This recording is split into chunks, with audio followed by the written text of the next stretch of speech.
বন্ধুরা, আমি আবার এসে গেছি। আমি স্বর্ণালী। এই স্বর্ণালীর সংসারে তোমাদের কাছে নতুন ভিডিও নিয়ে। চলো আজকে কি কি রান্না করেছি দেখাই। আর তার আগে জিজ্ঞাসা করে নিই, তোমরা কেমন আছো? নিশ্চয়ই খুব ভালো আছো। খুব ভালো থেকো, আনন্দে হাসি খুশিতে সব সময় থেকো। চলো এবার দেখাই আমি কি রান্না করি। চলো আজকে প্রথমেই দেখিয়ে নিই স্যালাডটা। এই যে স্যালাড কেটে রেখেছি, স্যালাডটা দেখিয়ে নিলাম। তারপরে দেখাবো প্রথমেই কি সেটা দেখো। প্রথমে দেখাবো ভাত। দেখো দেখো আজকে ভাতটা আগে দেখাই। দেখো ভাত করে নিচ্ছি প্রত্যেক দিনের মতো। ভাত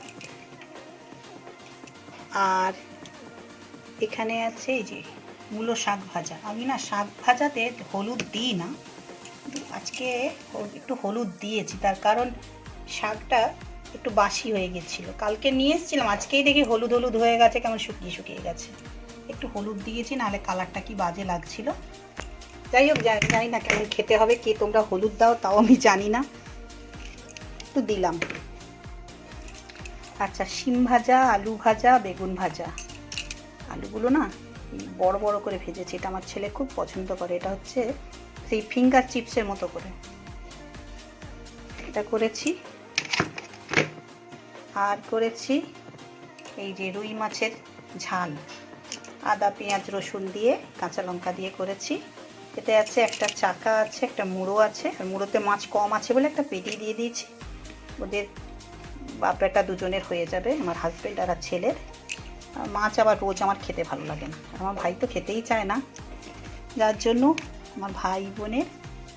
আর একদম রাতেরও করে রেখেছি ডিমের কারি, রুটি দিয়ে হয়ে যাবে। ভাই ভাত খায় আর আমরা তিনজনে রুটি খাই।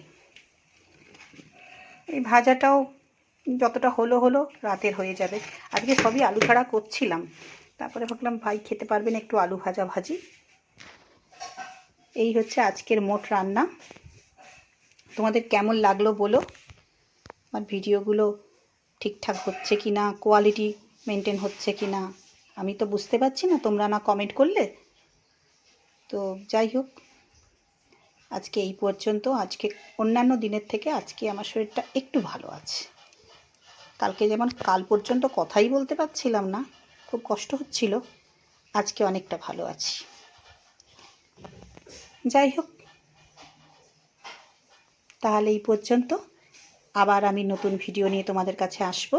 এখন রাখি, টাটা।